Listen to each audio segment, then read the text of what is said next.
dark creature, almost like a shadow creature, mysterious, that hunts you. The spider was freakish, don't get me wrong, the butcher also is, but I think this one is a bit more of a disturbing, otherworldly creature. Gameplay-wise, he's a little bit more complex and a little bit more pushed than the spider or the butcher. He'll dictate the fight, so he'll come to you and you have to be prepared for when he does.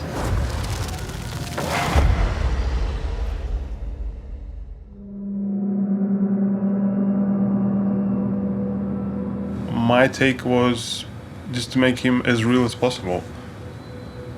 The references were obviously insects, mummies and emaciated humans, and mud, like a lot of mud actually. Yeah, I have a big folder with just people covered in mud.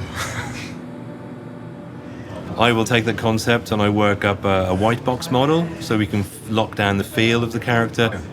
As we go through the process, we sort of merge the idea of what the model should look like with what games design would like it to be.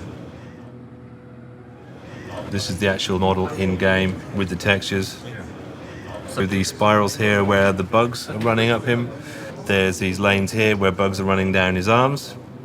He's very much a VFX heavy character, so Victor did the particles, did a good job there. He can now disappear and reappear into a puddle of insects, which is quite cool.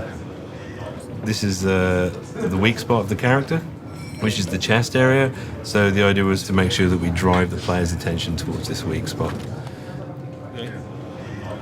So if I want to make it more bloody in areas, I can add more into it, make it more glossy and more disgusting. You have to look at some pretty horrific reference. I think at the beginning it was a little bit shocking, but after being in development for a couple of years, I'm kind of used to it now. From a gameplay point of view, what makes him the most interesting is he's very, very active. He's fast like the spider and he's as physical as the butcher.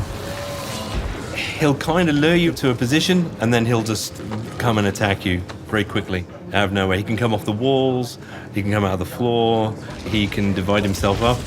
In a way, he's kind of hunting the player as much as they are hunting him. This boss offers quite a different challenge. His movement's completely different, so you'll see that he'll only appear when he makes himself vulnerable, so you can't just run and gun basically. You can still hurt him, but it's not the most viable tactic as it is with the other bosses. We have some cool tools in CryEngine where we can generate nav meshes in these compounds, and then he will use this and information about yourself to find you.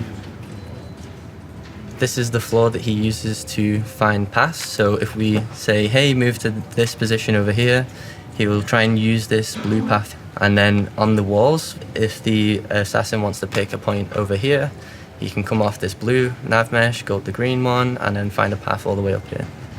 He has his behavior tree, which dictates what he should do and when he should do it. That is quite a difficult one because he also wants to dictate the fight himself. So he'll move around the compound, try and move around you, try and get you from different angles. It's quite challenging, like technically, but I think it turned out quite well. Knowing that the community is asking for a boss for so long, I mean, the pressure was big and we felt it. And it's not like we didn't want to make a boss, but priorities. And we did, I think, a good job at keeping the hunt mentality and try to add something that we didn't have before in our previous bosses.